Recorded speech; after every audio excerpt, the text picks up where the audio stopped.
များစွာဘုရားကိုရရှိပြုတော်မူသောသာသမီတို့ကိုခံပါ၏ဒီနေ့ကိုရရှိသည့်သာသမီတယောက်စီကိုအင်တာမှချစ်ပါတယ်လောကကြီးထဲကိုလည်းဖန်ဆင်းခြင်းအတူ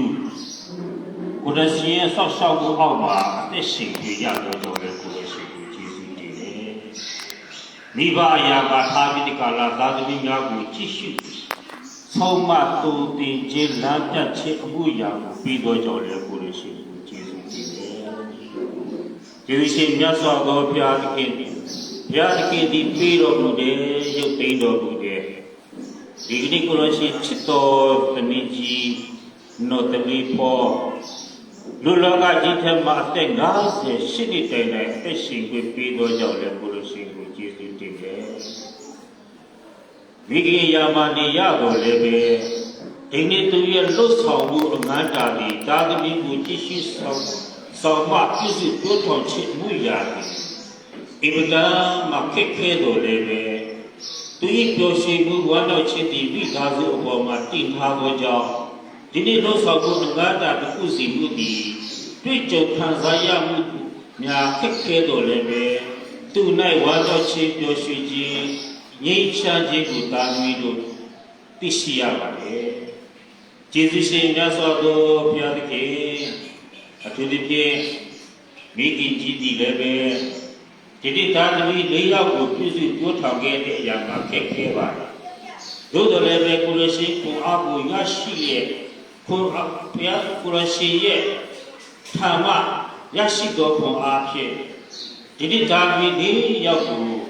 ကောင်းမှုစွာပြုစုတိုးထောင်နိုင်ရသောကြောင့်လည်းကိုရရှိကိုကျေးဇူးတင်တယ်ကျေးဇူးရှင်မြတ်စွာဘုရားသခင်သူ့ရဲ့အထုပ်ပတ်တိကိုကြားတဲ့အခါပါလည်းပဲအင်တာမှာဝမ်းတော့ဖို့ကောင်းပါတယ်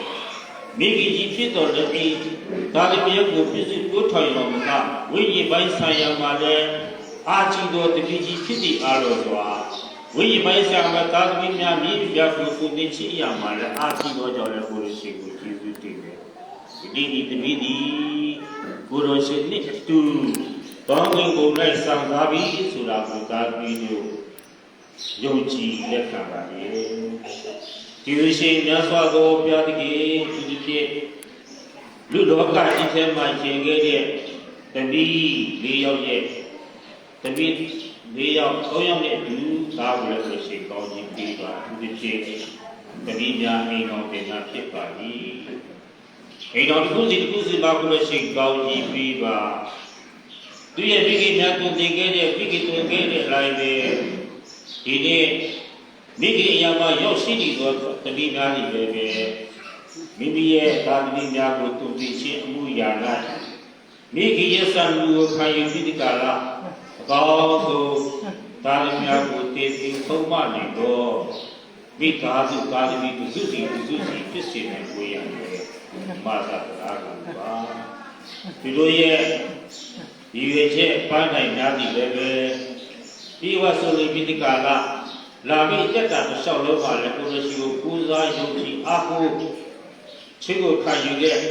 ကိုရရှိရဲ့လမ်းပြမှုပေါ်မှာအသက်ထက်ဆုံးလမ်းလျှောက်လာနိုင်ကြတဲ့သာသမီအိမ်တော်စုစုစီဖြစ်စေနိုင်ကိုရတယ်မသာတရားကပါကျေးဇူးရှင်မြတ်စွာဘုရားသခင်ခြံခဲ့တော့သာလူပြူလူလေးတယောက်ကိုလည်းကိုယ်ရှိကောင်းရင်ပြီးပါယခုအချိန်မှာတော့လူငယ်ဖြစ်သည့်အားလုံးစွာရင်းဆိုင်တွေ့ကြုံရသောအခုရာဒီပြပြတော်လည်းပဲဒီကိုယ်တော်ရှိသည်ဤသားဘုရားကောင်းကြီးပြီးသည်ဆောက်ရှောက်သည်လက်ပြသည်ဤသူဒီသာသမီဤသားတွေလည်းပဲကိုယ်တော်ရှိရဲ့လူတော်တိုင်းအသက်ရှိသွားတာလို့စားရတော့ကြောင့်သူရဲ့တွေ့ကြုံခံစားရမိအမှုရာလုံးစုံသိကိဒီကလာမိသားစုမိသူရဲ့ဒီကိုဘောပါသူသားတပ်များနဲ့အတူကောင်းမှုစွာနေတဲ့ကိုရရှိသည့်ဒီကြာမှရှင်ပြီးတော့ခံစားရတော့ကြောင့်လေကိုရရှိကိုကျေးဇူးတင်တယ်ဆက်လက်ပြီးဒီသားရဲ့တက်တာရှောင်းလို့ကိုရရှိလမ်းပြပါဥဆောင်ပါဒီအရင်မျိုးမှပြီးနေပြီတော့ပါကျေးဇူးရှင်မြတ်စွာဘုရားသခင်ဒီကိဇာဝနာဘုမှာလည်းပဲကြာလာရမယ့်နှုတ်ကပတ်တော်ဒီသာသီတို့အတွက်အသက်တာတစ်လျှောက်လုံးပြီးဆောက်နေတဲ့ ဒေသနာဖြစ်စေနိုင်ဖို့လည်းမသတ်တာလို့ပါဒီကဝိငါမဆရာတော်ပေါ်မှာလည်းဘုရားရှိပေါင်းပြီးပါဒီလိုရှိမြတ်စွာဘုရားသခင်ဇာကနာကိုပြီးတဲ့အခါမှာလည်းမြေတုအနာချင်းအစီအစဉ်ကိုလည်းဘုရားရှိကိုဆောင်ပါလမ်းပြပါအနောက်ရှေ့တာစီအန်ဒီမျိုးမြမကိန်းကြီးစီဒီကလာကောင်းလို့စွာမြေလို့စီးကျချီအမှုရာကိုလှုပ်ဆောင်နေဖို့ရတယ်မသတ်တာလို့ပါကျေးဇူးရှင်မြတ်စွာဘုရားသခင်သာသမီကျွန်တော်တို့တောင်းတော်ဆုတည်ပြည့်စုံစုံလင်ခြင်းရှိတော်လည်းပဲကိုလိုရှိသည်ပြည့်စုံစုံလင်သောအရှင်ဖြစ်သည့်အလိုစွာကျွန်တော်တို့တောင်းလျှောက်သောအမှုရာဒီပြည့်စုံများရှိခဲ့တော်လည်းပဲဖြစ်ဆက်ပြီးတဲ့သာသမီကျွန်တော်တို့တောင်းတော်ရှိကိုပြည့်စုံစေနိုင်ဖို့ရန်မသတရားတော်ပါမိကြောင်းတပါးတော်သားတော်၏နာမကိုမြည်ပြုတဲ့ယူသည်စွာဆုတောင်းပါသည်သဗျာစေအာမင်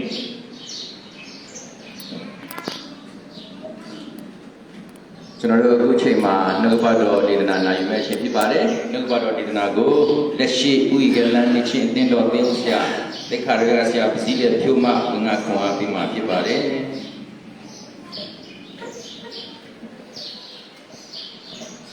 ရှိစွာဘုရားသခင်ရဲ့ကျေးဇူးတော်မြတ်တဲ့ကိုပေါင်းဖို့ချီးမွမ်းပါတယ်ဒီကနေ့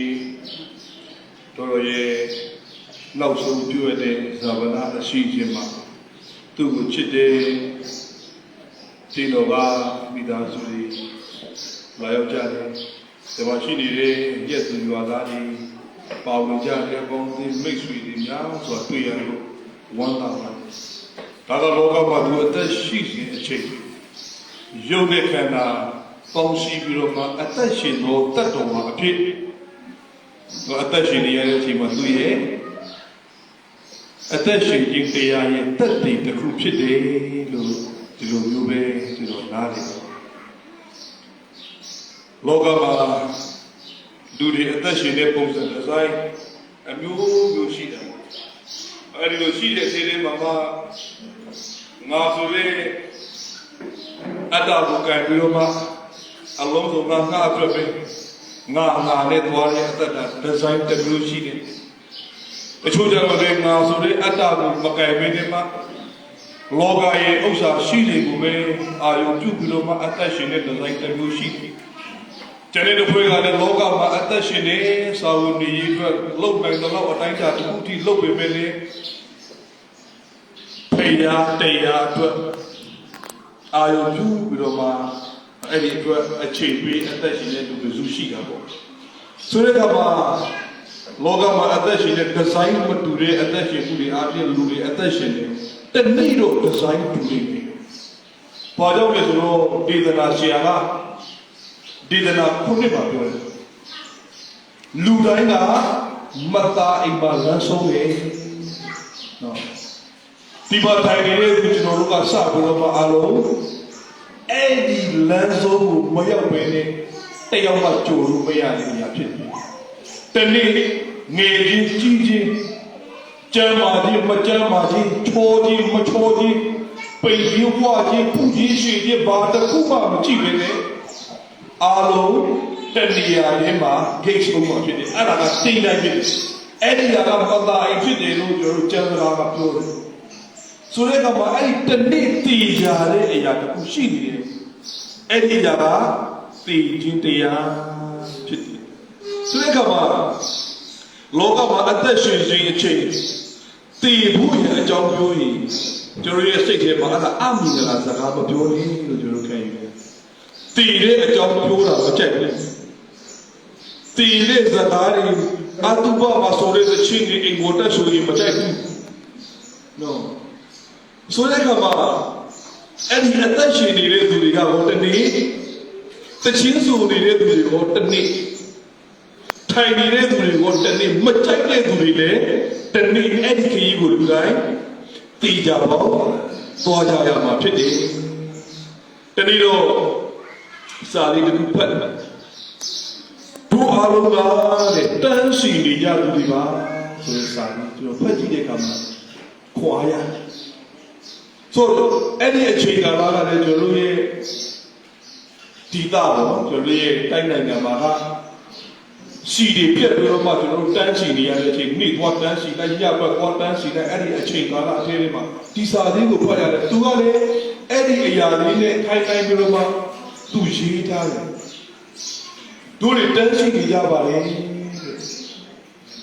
စီတဲ့ဒီအရှိကြီးရဲ့အားလုံးတူညီတဲ့ရည်ရွယ်ချက်ဒီစီဆိုင်ထဲမှာစီဖြစ်ဖို့ဖြစ်တယ်လို့ငါတို့တွေလည်းမတိမတာတန်းစီနေပါတယ်ဘယ်နေရာအတွက်လဲတင်ကြမ်းကိုတွားဖို့အတွက်တည်ခြင်းဆိုတဲ့နေရာမှာအဆုံးသတ်ဖို့အတွက်တို့အားလုံးတန်းစီနေတာဖြစ်တယ်အဲ့ဒီတော့ကြောင့်အဲ့ဒီတန်းစီခြင်းအပေါ်မှာငါကတော့အဝေးကြီးလူသေးလို့ငါဆိုတော့တည်ခြင်းလို့ဆိုပြီးတော့မှသူများကိုကြုံပြီးတော့တန်းစီလို့မရဘူး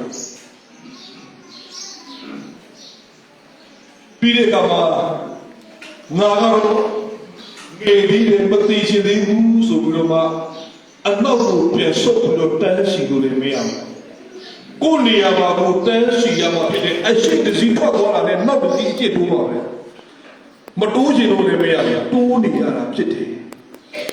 သုံးစီထွက်သွားရင်သုံးစီစာကျွန်တော်တို့အရှိရောက်သွားပြီဖြစ်တယ်သုံးယောက်ထွက်သွားရင်သုံးယောက်စာကျွန်တော်တို့အရှိရောက်သွားပြီဖြစ်တော့ကြောင့်လောကကနေပြီးတော့စက္ကန့်တိုင်းမှာလူတွေပြန်နေကြတာဖြစ်တယ်စက္ကန့်တိုင်းမှာတည်ခြင်းတရားကိုလူတွေရင်ဆိုင်နေရတာဖြစ်တယ်ကျွန်တော်တို့မြင်ရတဲ့အရာတွေကိုလိုက်ပြီးတော့ကြည့်တဲ့အခါမှာနေရာတိုင်းမှာလူစီကားတယ်ဗျနေရာတိုင်းမှာလူစီကားတယ်အရက်ဆိုင်မှာလည်းလူစီတယ်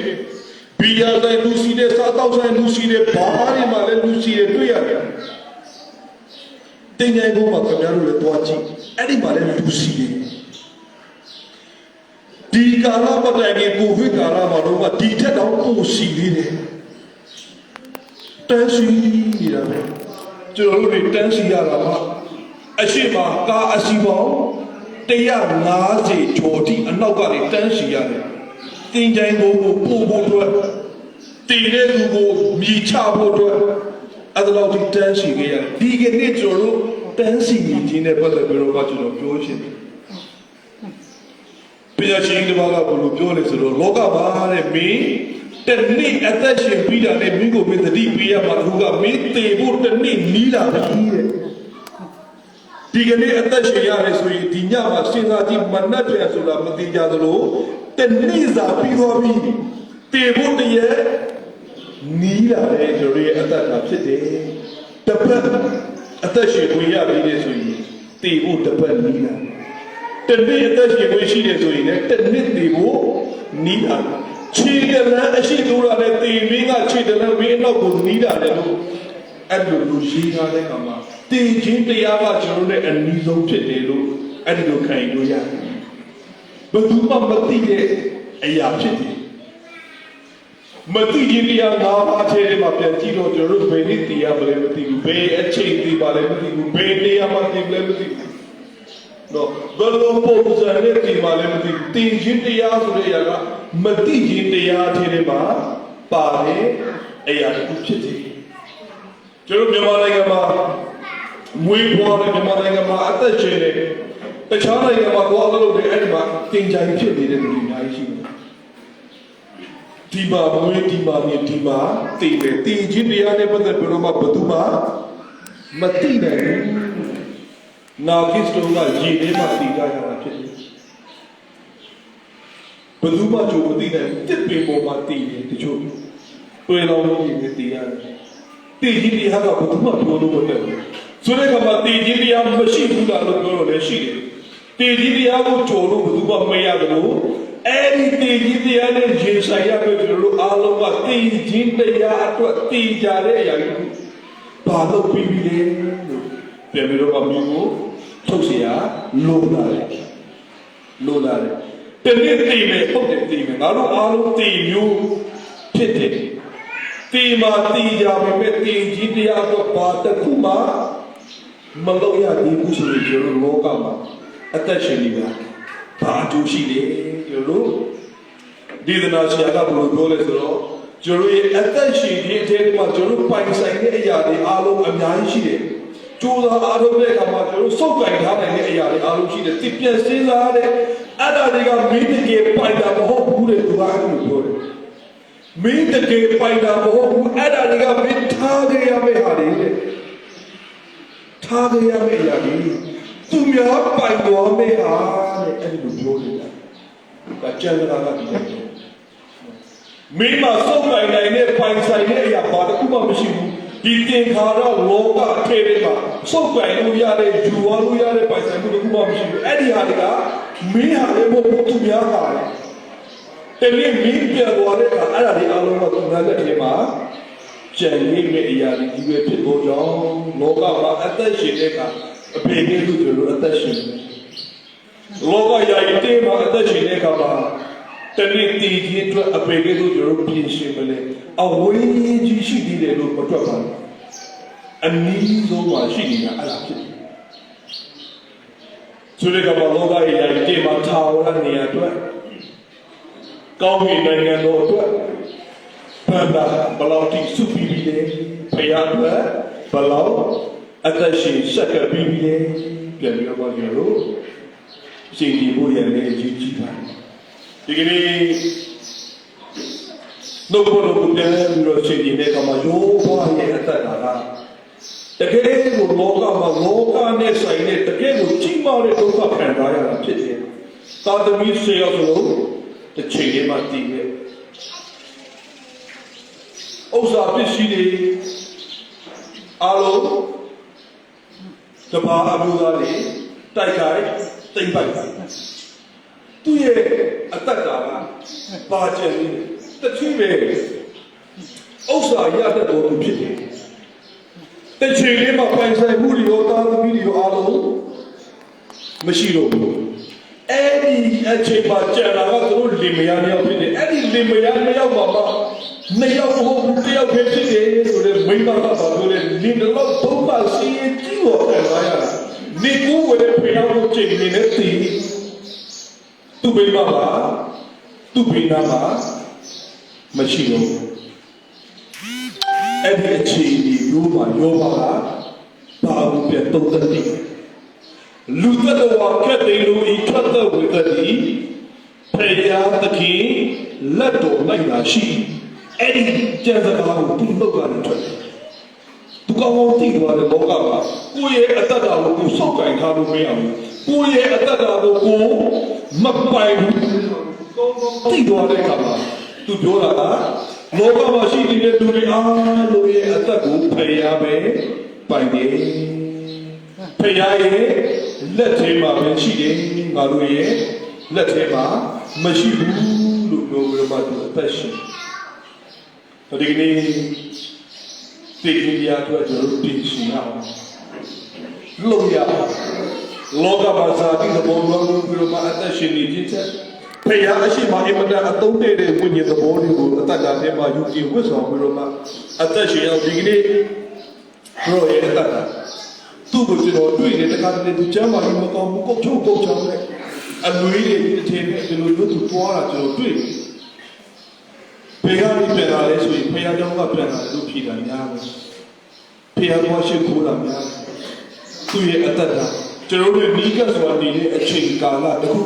ခက်ခဲစွာဖြတ်တန်းရတဲ့နေ့တွေကိုသူကြိုလွားနေတဲ့ကာလတခုမှာဖေရနဲ့ဖတ်ပြီးတော့သူအသက်ရှင်တာဖြစ်တယ်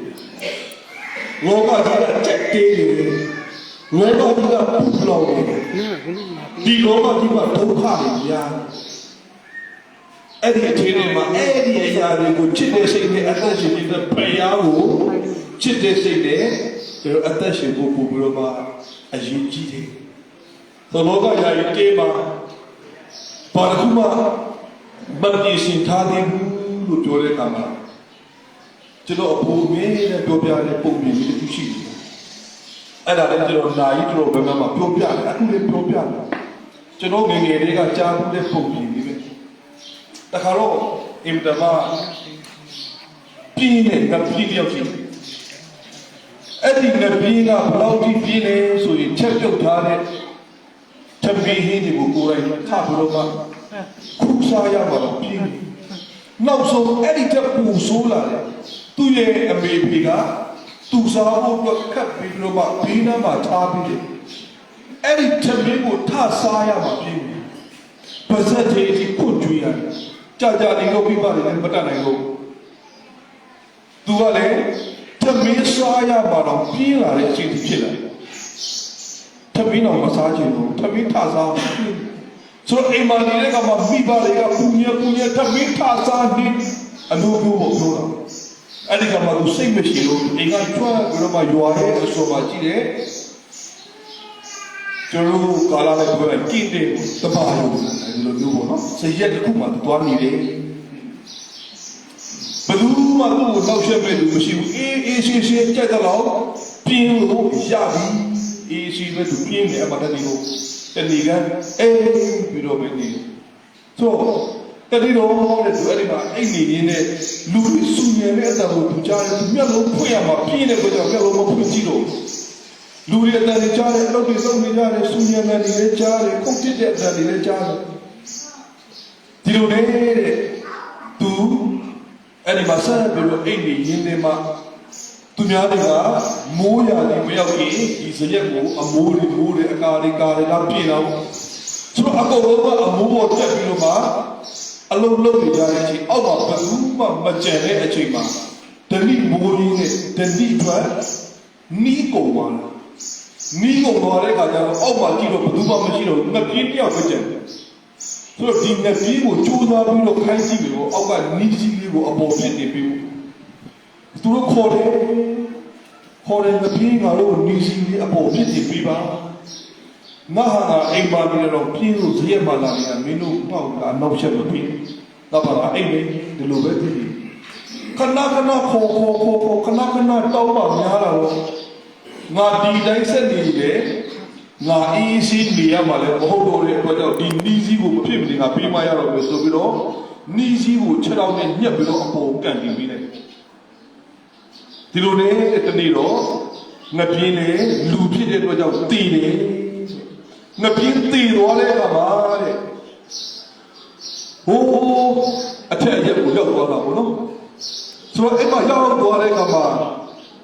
အဲ့ဒီဂိတ်မှာငပြင်းကိုပြီးတယ်ငပြင်းမင်းလောကမှာအသက်ရှင်တဲ့အခါမှာကောင်းတာဘာလုပ်ခဲ့တယ်လဲလို့ပြီးတဲ့အခါမှာငပြင်းကကောင်းတာဘာတစ်ခုမှမလုပ်ဘူးအဲ့လိုဖြစ်ဒါဆိုရောမင်းလောကမှာအသက်ရှင်တဲ့အခါမကောင်းတဲ့ဟာတွေဘာလို့လုပ်ခဲ့လဲမကောင်းတာတစ်ခုမှမလုပ်ဘူးဆိုတော့ဒီငပြင်းရဲ့အသက်တာကသူဖြီးတာဟိုးကမေးတဲ့သူတွေကဘလို့ရှင်ရမှမသိတော့ကောင်းတာလည်းတစ်ခုမှမလုပ်လို့မကောင်းတာလည်းတခုမှမလုပ်ဘူးသူကအေးရှိနေတာသူကပြင်းနေတာဒါပဲရှိတယ်တောက်စားမှုကြီးရန်ကမတရားဘာတစ်ခုမှမရှိဘူးဆိုတော့နောက်တစ်ခါချက်နေတယ်မစင်စားကြည့်အောင်မင်းလောကမှာကောင်းတာဘာလို့များရှိခဲ့အောင်လဲမိတဲ့ကမှာဘာမှမရှိဘူးအဲ့ဒီကမှာမင်းကောင်းတာဘာမှမလုပ်ခဲ့တဲ့အတွက်ကြောင့်မင်းကိုငရေပို့မယ်ဆိုပြချက်ချလိုက်မဆိုပြချက်ချပြီးတော့ငရေဦးလေးကိုကန်ချတယ်ငပြင်းကိုကန်ချတဲ့အခါမှာငပြင်းကအိုးသေးလေးကိုမကြောက်ဘူးအဲ့အဝတ်မှာတက်အဲ့ဒီကမှာပြန်ဆွဲတင်ပြီးတော့ပြန်ပြီးတယ်ငပြင်းပြီးတော့ကမှအသက်ရှင်တဲ့အခါမှာကောင်းတာဘာလုပ်ခဲ့လဲဘာမှမလုပ်ဘူးချက်ပြီးတော့ငရေဦးလေးကန်ချတယ်ငပြင်းငရေဦးလေးမကြောက်ဘူးအဝတ်မှာတက်အဲ့ဒီကမှာငရေမင်းကတိတိကျကျကြည့်လိုက်တဲ့အခါမှာငပြင်းရဲ့အောက်မှာနီးကြီးကမှတ်တာတယ်ဆိုအဲ့ဒီချိန်မှာငပြင်းကိုပြောတယ်ငပြင်းမင်းလောကမှာအသက်ရှင်တဲ့အခါမှာမင်းကောင်းတာတစ်ခုတော့လုပ်ရမယ်တည်ကြတော့မင်းကောင်းတာမလုပ်ခဲ့ဘူးဆိုရင်မင်းတည်ကြတယ်ငရေဦးရောက်အခုမင်းကတန်တန်ဖြစ်နေတယ်မင်းဖေအောက်မှာနီးကြီးကမှတ်တာအဲ့ဒီကမှာငပြင်းကပြန်စဉ်းစားတဲ့အခါဟုတ်တယ်ကျွန်တော်ဇရက်တစ်ခုမှပေါ်ပြင်းနေတော့သူကဇရက်လာဘူးတဲ့အခါမှာကျွန်တော်နီးကြီးကစီကိုခြေထောက်နဲ့အပေါ်ကန်တင်ပြီးခဲ့ဘူးလေအဲ့ဒီနီးကြီးလေးကသူ့ကိုငရေဦးတယ်မရောက်အောင်မထားပေးတာဖြစ်တယ်ဒီအကြီးကကျွန်တော်ငယ်ငယ်လေးတွေကနားမလဲကြီးကြီးတွေကအဘူကညက်ပဲပြောပြတဲ့ပုံပြင်လေးပေါ့နော်ဆိုဒီအကြီးကိုကျွန်တော်ဒီကာလမှာပြန်ပြီးတော့စဉ်းစားတဲ့အခါမှာလောကမှာကောင်းခြင်းနဲ့ဆိုခြင်းရှိတယ်အဲ့ဒီအရာတစ်ခုမှာဘယ်ဘက်ကအလေးတာလဲအဲ့ဒီဟာကိုပြည့်စုံကြည်ညာကြောင်းရှိတယ်မကောင်းတဲ့ဘက်မှာအလေးတာလားကောင်းတဲ့ဘက်မှာအလေးတာကောင်းတာကိုများလုပ်ဖြစ်လားမကောင်းတာကိုများလုပ်ဖြစ်လားကောင်းတဲ့အရာတွေကိုများတွေးတာလားမကောင်းတာတွေပဲထိုင်တွေးနေတာလားကောင်းတာတွေကိုများပြောလားမကောင်းတာတွေပဲများပြောလား ဒါတွေကကျွန်တော်အသက်ရှင်ရေးလက္ခဏာတွေမှာပြန်ရှင်းပြရမယ့်အရာဖြစ်တဲ့အခါမှာတနည်းတည်ကြပေါ့တည်မှာဟုတ်တယ်အားလုံးဆိုကျွန်တော်အားလုံးတည်ကြပေါ့မတာအိမ်မှာလမ်းဆုံးကြမှာဖြစ်တယ်ဆိုအဲ့ဒီဆုံးမဲ့အရာအတွက်ဒီကနေ့ဒီအကောင်းဆုံးဖြစ်ရပဲဒီကနေ့ဒီတည်ကြပေါ့ကိုပြင်ဆင်ရမယ့်အချိန်ဖြစ်တယ်ဖခင်အတွက်ပါလို့လူချင်းအတွက်ကိုဘယ်လောက်ထိကျွန်တော်မြစ်တာထားနိုင်လဲလောကမှာဘာသာတရားတွေအများကြီးရှိတယ်ယုံကြည်ကိုယ်ွယ်မှုတွေအများကြီးရှိတယ်ကျွန်တော်ကိုယ်ွယ်တဲ့တခင်ခရစ်တော်ဖခင်ကဘာပြောလဲဆိုတော့လောကမှာမင်းတို့အသက်ရှင်တဲ့ကောင်မှာဖခင်ကိုချစ်တယ်ဖခင်ကိုချစ်တယ်မင်းတို့ကိုယ်နဲ့တက်ဆိုင်တဲ့သူတွေအားလုံးကိုကိုယ်နဲ့အများချစ်အဲ့ဒါမျိုးတို့ရမယ်လို့ဖြစ်တယ်လို့ကျွန်တော်တို့တုံ့ပြန်တယ်တခြားဘာသာတရားတွေမှာလည်းရှိတယ်ဗုဒ္ဓဘာသာမှာပြောတဲ့အနှစ်ချုပ်ကဒီဝိပဿနာတရားရဲ့အနှစ်ချုပ်ကိုပြန်ကြည့်တဲ့အခါမှာမကောင်းတာမလုပ်တဲ့ကဗုဒ္ဓရဲ့အနှစ်ချုပ်ကောင်းတာကိုအမြဲတမ်းလုပ်စိတ်ကိုရှင်းကြအောင်ထားတရားတွေကအားလုံးကောင်းတယ်အဲ့ဒီတရားကိုခံယူပြီးတော့မှအသက်ရှင်နေလို့ဝန်ခံတဲ့ကျွန်တော်တို့တွေကတော့မကောင်းတဲ့အခါမှာတော့ကျွန်တော်ရဲ့အသက်ရှင်မှုကမတရားတဲ့ຢာကြီးပူများတာတရားရှိဖို့အရေးကြီးတယ်တရားမရှိရင်မတရားမှုတွေကြီးဆိုးလာမှာဖြစ်တယ်ဆိုဒီကနေ့တို့ရဲ့နောက်ဆုံးပြောတဲ့ဇာပနာအရှိစီမှာကျွန်တော်တို့အားလုံးဒီတည်ခြင်းတရားဆိုတဲ့အဲ့ဒီအရာကြီးကိုရောက်ဖို့ရတန်းစီနေကြပြီးတော့တက်ချိန်မှာတည်ကြပါအဲ့ဒီနေရာကိုရောက်တဲ့သူများဖြစ်တော့ကြောင်းအဲ့ဒီနေရာအတွက်ကိုအကောင်းဆုံးပြင်ဆင်ထားရအောင်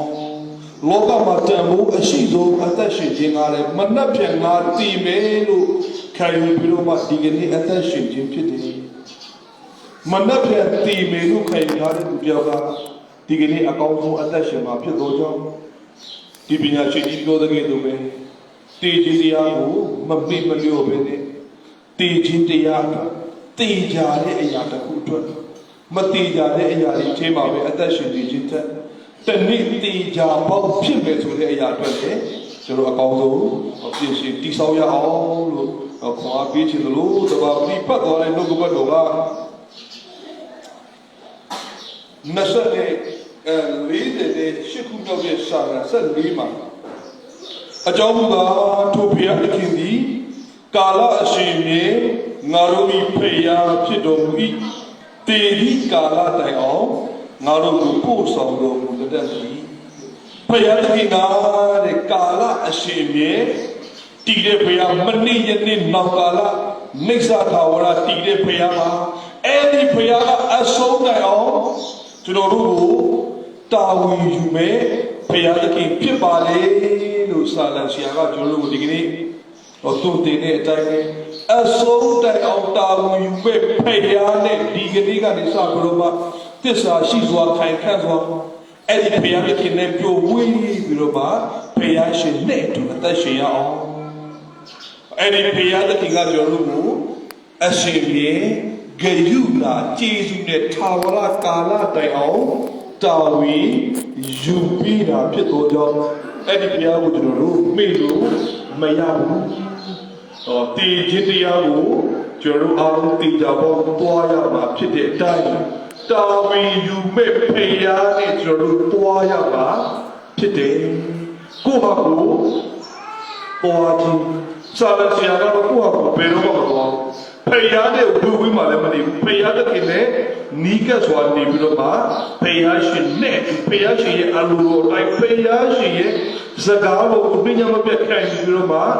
သူ့ရဲ့အသက်တာကိုဖယားအတွက်တန်ဖိုးအရှိဆုံးဖြစ်အောင်အသက်ရှင်ပြီးတော့မှအဆုံးတိုင်အောင်သစ္စာရှိတဲ့ကဲလို့ဒီကနေ့နောက်ဆုံးပြောတဲ့ဇာပနာဝိမှာလာရောက်ကြတဲ့ကျွန်တော်ရဲ့အသက်တာတယောက်ရှိတိုင်းလို့ဒီလေအဆုံးတိုင်အောင်ဖယားသခင်မြင့်အတူဖယားသခင်ရဲ့အလိုတော်ကိုဆောင်ရဖယားရှင်ရဲ့ဘုန်းတော်ကိုထင်ရှားစေနိုင်တဲ့တေချာပေါလောကမှာအသက်ရှင်တဲ့အခါမှာဖယားအတွက်တကယ်ကိုရှစ်မှန်သောနှောက်လိုက်ဖယားသခင်ရဲ့ဘုန်းတော်ထင်ရှားစေတဲ့အတ္တတာဖယားသခင်ရဲ့နာမတော်ချီးမြှောက်เสียဖြစ်စေသော အသက်တာအဖြစ်ကျွန်တော်ကြိုးစားပြီးတော့မှအသက်ရှင်ရအောင်လို့ခွန်အားပေးလို့လေကျွန်တော်နောက်ဆုံးကျမ်းစာလေးတစ်ပိုက်ဖတ်ချင်ကြီးဖိလိပ္ပိဩဝါဒစာခန်းကြီး3ရဲ့အငယ်7ခါခရစ်တော်ကိုအမျက်ရ၍ထိုသခင်၌တည်ပါမည်အကြောင်းခတ်သိမ်းသောအရာတို့ကိုမရှင်ကဲ့သို့ငါထင်မှတ်၏ဒါတမလို့ရှင်ပေါလုကသူရဲ့အသက်တာအပေါ်မှာသူပြန်ပြီးတော့မှပေါ်ပြတဲ့အရာဖြစ်တယ်သူလောကမှာဘယ်အရာတွေမြတ်တယ်ရှုံးတယ်သိမစင်စားဘူးသူတည်ကြပေါ့သူဘွားတော်လာတာငါလောကမှာအသက်ရှင်တဲ့အခါမှာခရစ်တော်ကိုအမျက်ရရင်ခရစ်တော်ကိုအမျက်ရတဲ့အခါမှာလောကမှာနေအောင်မှာရှိနေတဲ့အရာအလုံးကိုသူမရှင်ကဲ့သို့ယွန်ရှာစရာတစ်ခုကဲ့သို့ထင်မှတ်ပြီးတော့မှသူရဲ့အသက်တာလမ်းခရီးမှာခရစ်တော်နဲ့အတူအကောင်းဆုံးအသက်ရှင်ခဲ့တယ်လို့ကျွန်တော်လောကမှာအမျက်ရပြီလားကျွန်တော်ရဲ့အမျက်ကဘောပါလေကျွန်တော်ရဲ့အမျက်ကကျွန်တော်တို့နဲ့ပါမစ်ထာဝရကာလအတွက်စိတ်ချရတဲ့အမျက်ဖြစ်ဖို့ရအတွက်တခင်ခရစ်တော်ဖေရအားအမျက်ရဖို့ကျွန်တော်ရဲ့အသက်တာများတည်တည်ဖြစ်နိုင်ပါစေလို့တော်နှုတ်ဘတော်အဖြစ်ခေါ်အားပေးပါလေကျေးဇူးတင်ပါလေကျွန်တော်တို့ဆက်လက်ပြီးတော့ဦးမီလန်အသင်းတော်ခွာကိုကြားမှာဖြစ်ပါတယ်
ကျွန်တော်တို့အခုချိန်မှာကျေးဇူးတင်စကားပြောကြဖို့ရဖြစ်ပါတယ်ဒီကားစီထဲမှာကျေးဇူးတင်စကားပြောကြဖို့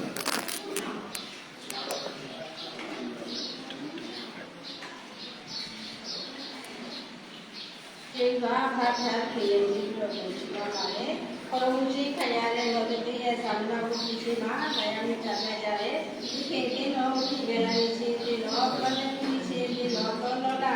ဒီရှင်ရှင်တော်သောကိလာဒီရှင်ရှင်တော်ဆွေတော်ဒီရှင်ရှင်တော်နဲ့ဒီခါကျောင်းဆရာနဲ့ဒီတော်ဆောင်ဆရာဆာမများဒီရှင်တော်များရဲ့ဒီရဝိမှာသာမိတ္တဟာယများနဲ့ဒီလိုဒီပေါ်မှာများအားလုံးပါတယ်။တော့တတိယကဆောက်ခဲ့တဲ့ဒီရဲ့ကွန်ပျူတာမှာစီကိုမှမစင်နေတယ်ကွာ။တရားမြစ်တာပြတိကွန်ပျူတာမှာဝန်ထမ်းများမြစ်တာပြလမ်းကြသောသူများအားလုံးလည်းသူကျေးဇူးတင်ရှိပါတယ်။ Greater နဲ့ကွန်ပျူတာမှာစီကိုမှကိုဝင်းမျိုးချင်းနေဝန်ထမ်းများအခြေချေ Extra ဝန်ထမ်းများပို့ဆောင်ရင်းများနဲ့ပါဝင်အဖြစ်ပေးသည့်ဒီနမ်းမှုများအတွက်လည်းသူကျေးဇူးတင်ရှိပါတယ်။ချမ်းမြေအေးချမ်းမြေအောင်ကြီးတဲ့ပို့ဆောင်ရင်းတိုင်းမှာစီကိုစိုင်းဒီဟာလွင်နေလာရောက်မြစ်တာပြသည်ဝန်ထမ်းများပို့ဆောင်ရင်းရည်နဲ့ဒီနမ်းမှုများအတွက်လည်းကျေးဇူးသူတင်ရှိပါတယ်။မြေတို့အနိုင်ရှိအစီအစဉ်မှာလှုပ်ဆောင်ပေးမဲ့ခါသိန်းဆရာဆရာပစီပြထွေးနဲ့ဒူးလူမျိုးတော်ဆောင်ဆရာသမားများပို့ဆောင်ရင်းများအဖြစ်တော်၎င်းပန်းများပြင်ဆင်ရှင်းတွေစေခံသည့်ဆရာရှင်တော်နေမှာအဲ့နဲ့ပို့ကို၎င်းမိစဲနဲ့ချက်ပြုတ်ပြင်ဆင်ပြီးတော့နောက်တန်းမှာပေါင်းပေးကြသူများအားလုံးလည်းကျေးဇူးတင်ပါတယ်။နိုင်ရေးလှုပ်ဆောင်နေစဉ်အတွင်းဖက်ဖက်မှပေါင်းပေးကူညီအားဖြင့်ပေးသောလူတူတယောက်ချင်းစီတိုင်းကိုလည်းမိသားစုများမှသူကျေးဇူးတင်ရှိပါကြောင်းဖော်ပြလိုပါတယ်။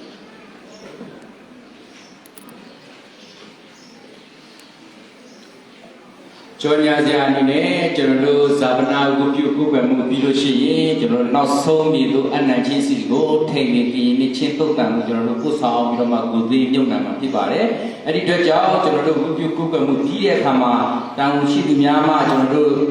ခေါင်းတလားနဲ့ဒီရုပ်ဟိုတော့เนาะ dead body ကိုကျွန်တော်တို့ခေါင်းထဲထည့်ထားပြီးမှကျွန်တော်တို့ဒီဘဝ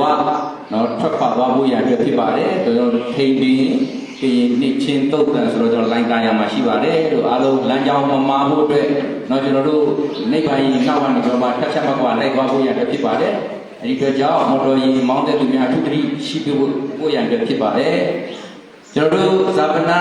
မြေတော်အနတ်ချင်းအစီအစဉ်ပြီးတဲ့အခါမှာကျွန်တော်တို့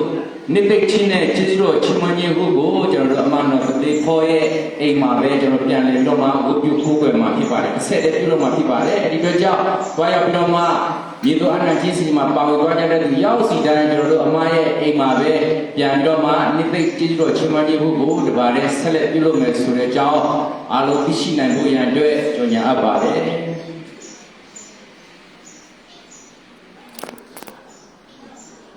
ရရှိရဲ့ဂုဏ်ကျေးဇူးတော်ကိုချီးမွမ်းပါတယ်ကျွန်တော်တို့ကိုပြုကိုယ်ကမှုအစီအစဉ်မှာဝရရှင်ပြအတူပါရှိကောင်းကြီးဖြစ်လို့ဒီကိုပြုကိုယ်ချင်းအစီအစဉ်အတွက်စက္ကဆူတောင်းပေးတဲ့ဆရာအောင်မျိုးလင်းကိုတော်ကောင်းအထူးဆူတောင်းပေးတဲ့ဆရာစောရနေကိုတော်ကောင်းအမယာထပ်ပါတီပြောကြားပေးတဲ့တင်တော်ကြီးစောကိုရှာကိုတော်ကောင်းနှုတ်ကပတော်ဒီတနာဝိငါပေးတဲ့သိခါရရဆရာတော်ပစီလေးပြုကိုတော်ကောင်းကျွန်တော်တို့ကိုနောက်ဆုံးအချို့ဆူတောင်းပေးမဲ့ဆရာရှက်ဖို့ကိုတော့ကျိုးတင်ကျေးဇူးတင်ကြောင်းပေါ်ပြကျေးဇူးတင်ကြောင်းပေါ်ပြလိုပါတယ်ဒါပြင်ဘုံတော်ချီးမွမ်းပေးသွားတဲ့အမှတ်တင်ဒီထူးကျွန်တော်ကော်ကီလာအသင်းတော်မှလူငယ်များနဲ့ကျွန်တော်တို့ဥက္ကဋ္ဌအသင်းတော်မှာကြွားရဖွဲ့အားလုံးကိုလည်းအထူးပဲကျေးဇူးတင်ပါတယ်ဒါပြင်ကျွန်တော်တို့လာရောက်ပြီးပြပြကြတဲ့ဓမ္မပရိသတ်များအသင်းသူအသင်းသားများဆွေစုမျိုးစုများအားလုံးကိုလည်းကျေးဇူးတင်ကြောင်းပေါ်ပြလိုပါတယ်ခဏလေးကျွန်တော်တို့ခုမှကျွန်တော်ထည့်မှာဖြစ်ပါတယ်ခဏလေး no ခဏလေးထားလိုက်ဦးဘာရောက်မှာဘာရောက်မှာကတဲ့ဒီတဲ့မိတိပါရဲ့ကျွန်တော်တို့ရောက်ပါကျွန်တော်တို့ခုကချင်းကိုကျွန်တော်တို့အဆုံးသတ်ဖို့ရအောင်ပေါ့နော်ကျွန်တော်ကတချင်းနာဘာအမစင်နေဖြစ်ပါတယ်ခုနကကျေးဇူးတင်စကားပြောကြပါသေးတယ်လို့ကျွန်တော်တို့လာရောက်ပြီးတော့မိတ္တာပြကြတဲ့ကုမ္ပဏီမှ CEO ဖွဲ့ဝင်များအားလုံးကုမ္ပဏီဝန်ထမ်းများအားလုံးနောက် JJ Express မှ ဝန်ထမ်းများတာဝန်ရှိသူများနောက်ပို့ဆောင်ရေးရေရင်မှတာဝန်ရှိသူများအားလုံးကိုလည်းကျွန်တော်တို့အသင်းတော်ဝီဂလန်အသင်းတော်ကိုစားတော်၎င်းဒေါ်ပီလာအသင်းတော်ကိုစားတော်၎င်းအထူးပဲကျေးဇူးတင်ကြောင်းဖော်ပြလိုပါတယ်လို့ကျွန်တော်တို့ပြုကုတ်ချင်းစီစဉ်ကိုဆုံးသက်ဖို့ရအတွက်တွေ့ဝေထားတဲ့တခြင်းနံပါတ်အမှတ်စဉ်2ဖြစ်ပါတယ်အမှတ်စဉ်2မေတ္တာဝေလုံးရုပ်ကိုကျွန်တော်ကောင်းပြီကျူးဆိုတဲ့ကျွန်တော်တို့ဓမ္မတခြင်းအမှတ်စဉ်2ဖြစ်ပါတယ်၄ဘိုက်ရှိပါတယ်၄ဘိုက်စလုံးဒီဆိုချီးမွမ်းပြီးတဲ့အခါမှာကျွန်တော်တို့ကိုကောင်းကြီးပေးမဲ့ဆရာတော်ချစ်ကိုကိုကျွန်တော်ဖြစ်ပါတယ်ဆရာတော်ချစ်ကိုကိုမှကောင်းကြီးပေးမှဖြစ်ပါတယ်ဆရာတော်လည်းကြိုတင်ကျေးဇူးတင်ကြောင်းလည်းဖော်ပြလိုပါတယ်ကျွန်တော်တို့အခုချိန်မှာအချုပ်ဆုတောင်းပေးဖို့လည်းဆရာရှင်းဖို့ဖိတ်ခေါ်ပါတယ်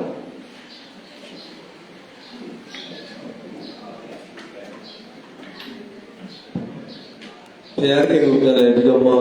ချီးမွမ်းဆုတောင်းကြပါစို့။ကောင်းပြီจิตတော်ရှင်ပါသာရောမြတ်စွာသောဘုရားခင်ကျေးဇူးတော်ပေါင်းကိုချီးမွမ်းပါ၏။ဘုရားခင်ထံ၌တောင်းလျှောက်ပြီးတိုင်းဒီနေ့မြေတို့အနှံ့ရှင်တော်မြတ်မှာဇာဗနာဝတ္ထုကိုွယ်ခြင်းဆုတောင်းတဲ့တိုင်းအစီအစဉ်အစလည်းမဆုံးတဲ့အောင်ဘုရားခင်အတူပါရှိတဲ့အုပ်စုလေးရဲ့လွတ်လပ်စွာဝတ်ကိုခွေရသောသူကိုပြင်ဆင်ပြီးသောကြောင့်အဖရဲ့ကျေးဇူးတော်ဘုံတော်နာမတော်ကောင်းကိုရှိမမ၏မြေတော်ရှိဖာထာရောမြတ်စွာသောဘုရားခင်ကျမ်းရဲ့နှုတ်ကပတ်တော်အတွက်လည်းအဖကိုကျေးဇူးတင်တယ်ကျမ်းရဲ့နှုတ်ကပတ်တော်ဘုရားသာသူစီတိုင်းသာသူလက်ကြောင့်သိဆိုပြီးတော့မှဘုရားကျေးဇူးတင်တယ်သွားလာတဲ့ဒီကိုယ်တွေဘုရားရှင်ကောင်းပြီပါမြေတော်ရှိပါထာရောမြတ်စွာသောဘုရားရှင်ဒီနေ့ဝိပုဝေချင်းပြီးဒီကမှာသာတို့ဒီမြေတို့အနေနဲ့ဒီနေ့တင်ရလို့တော့မှာဖြစ်ပါတယ်ကိုလိုပြာတော်မလန်ကြီးရှောင်းဘုရားရှင်ဒီပါစီလေးကောင်းပြီပါဒီလိုရှိပါသာရောမြတ်စွာသောဘုရားရှင်ဝိပုဝေချင်းမှာပါဝင်သွားကြတဲ့ဆရာတော်များနဲ့တူဘုံတော်ချီးမွမ်းသွားတဲ့တိချင်းများနဲ့တူဒီနေ့ကျော်ဓမ္မပိရောက်ဒီတိုင်းကိုလည်းဆက်လက်၍ကောင်းကြည့်ပြီးပါအချိန်နဲ့လူရလုံးစကုပြည့်တဲ့စက္ကအနချီမောဒီကမှာတပါရတာတိရှိခရပြအင်းတော်နာမကုသမိကျူရဲ့ယူဒီတော်ဖြစ်စွတောင်းပါရတော်ရှိဖာခြားတော်မြတ်စွာသောဘုရားသခင်အာမင်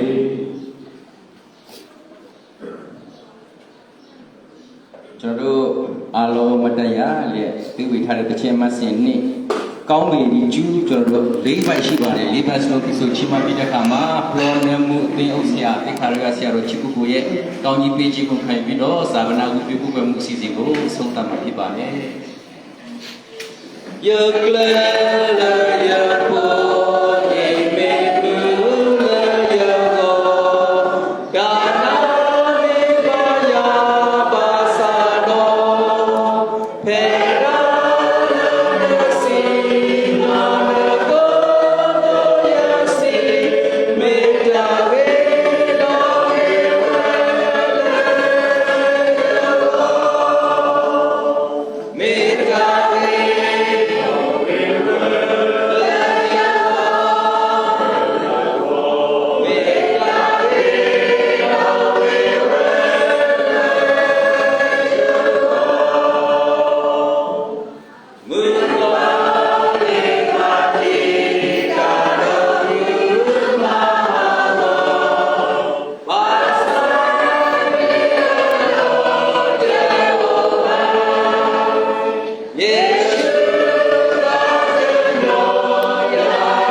တော့ခက်တဲ့စာသာဘူးစပရီဘလူးကိုပါစာရွာတာအဲ့လို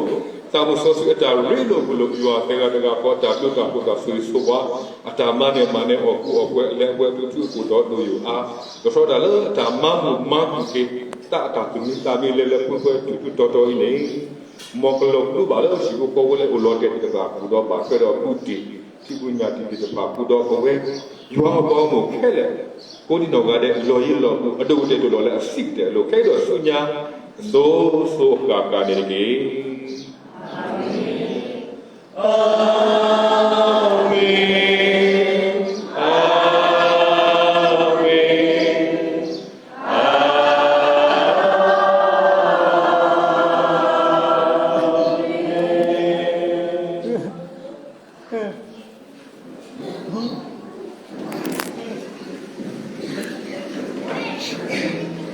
ခေါ်တော့တယ်လာလို့ရပါပြီလို့နော်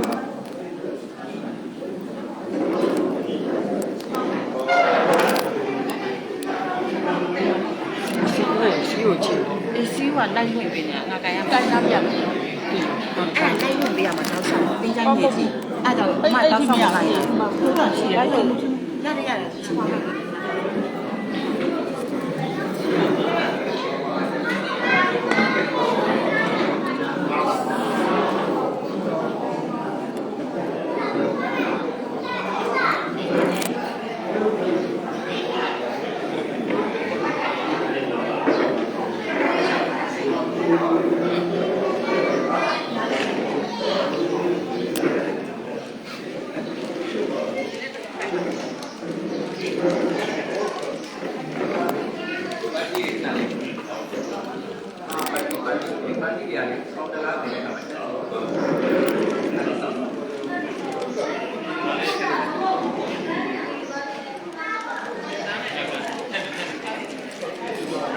小姐队长，队长嘛，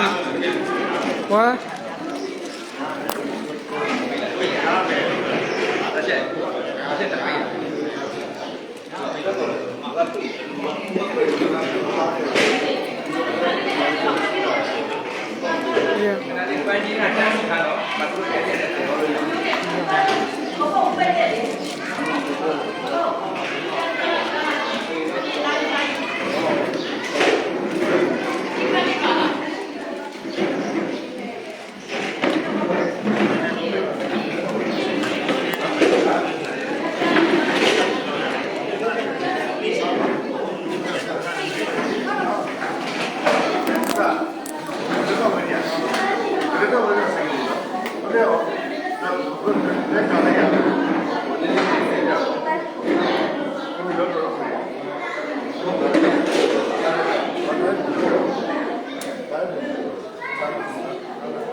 结果你。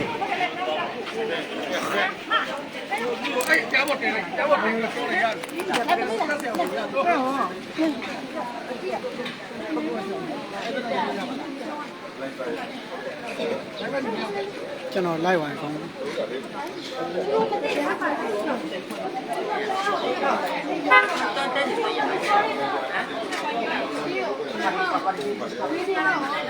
တိုက်သွား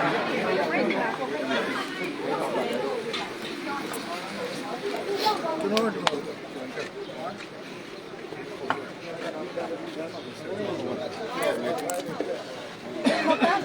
နိုင်မရ နေရောက်ပဲရပါနေရောက်ပဲရရရအဲ့နေရ ရပြီကိုစတားထူလိုက်ပဲနေ ဘယ်မှာမှာယူသွားမှာ မင်းကျွန်တော်လိုက်လို့မရကျွန်တော်လိုက်လို့မရဖယ်လိုက်တော့ရပြီ ရရဒီမှာပန်းငွေပြည့်စုံ ပန်းငွေဘေးမှာထိုင်လိုက်ဘေးမှာထိုင်ဘေးမှာထိုင်ဘေးမှာဘေးမှာတော့ထိုင် ဟုတ်တယ်မှာပန်းငွေပြည့်စုံပြေဒီပဲဘုမပဲရမယ်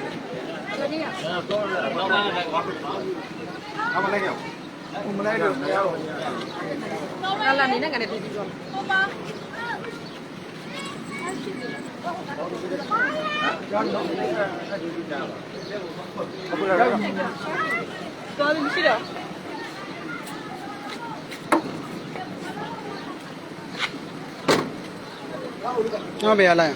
နိုင်ပါနဲ့ကိုကောင်းကောင်းနဲ့ လူရှိလား မရှိဘူးလိုက်ပါနဲ့ လူရှိလားရှိရဟုတ်ကဲ့အဲငါတယောက်တွေရမှာတယောက်တွေရတယောက်ပဲရမှာဒီကိုလိုက်လွှင့်ပေးရမှာ ဒီကမှာ အထီးကကြည့်နေလိုက်လွှင့်စီယို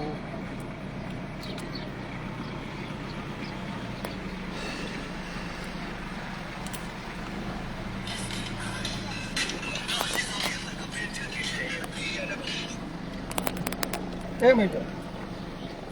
ဖတ်ပြီးပြန်ပြီးတော့ပတ်မှာနော်အခုဟောတာလေဖះเจ้าတွေပြန်ဖတ်ပြီစားပြီမနက်ကပါစားတယ်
မောင်းနေ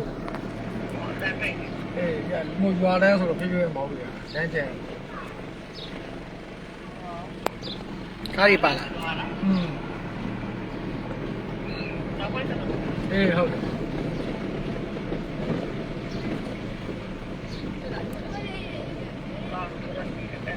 ဟာကားရီတော့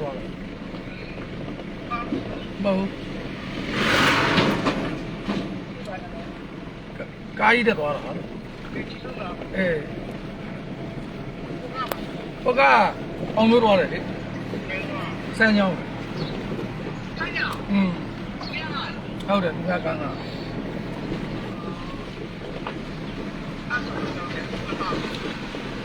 ဟာလေးတော့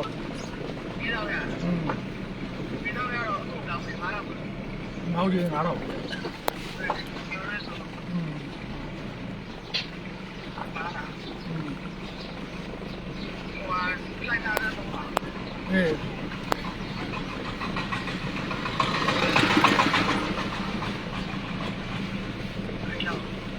ကားမောင်းနေပါလေဘာလုပ်တယ်ငါဘာပြောอ่ะထွေးတာကြီးအဲ့ဒါ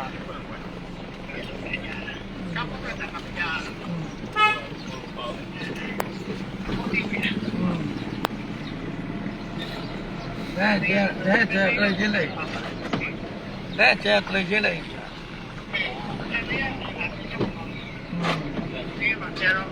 ဖွင့်လို့မရဘူးအဲ့ဒါမုံအဲ့ဒါဖွင့်လို့မရဘူး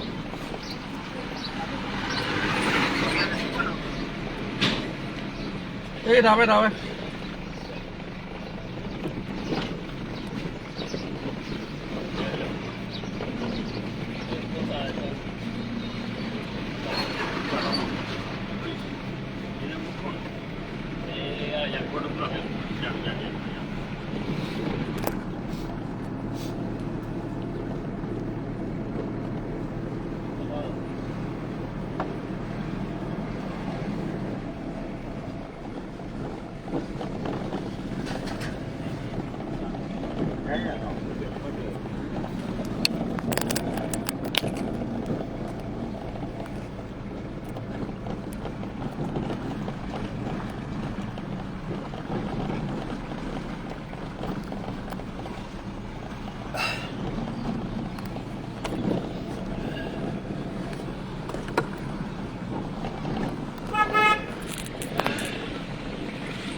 ါ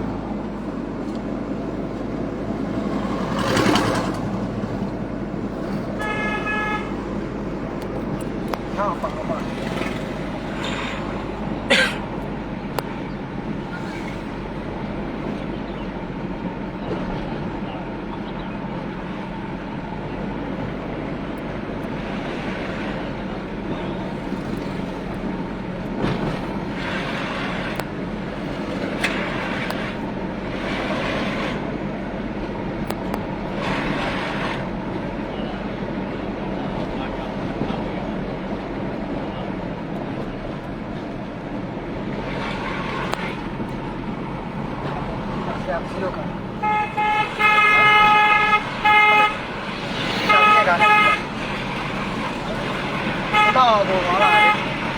အဲ့ဒီအဲ့မှာဖြတ်ပြီးပါဟာဒီဘုံကမောင်းလာ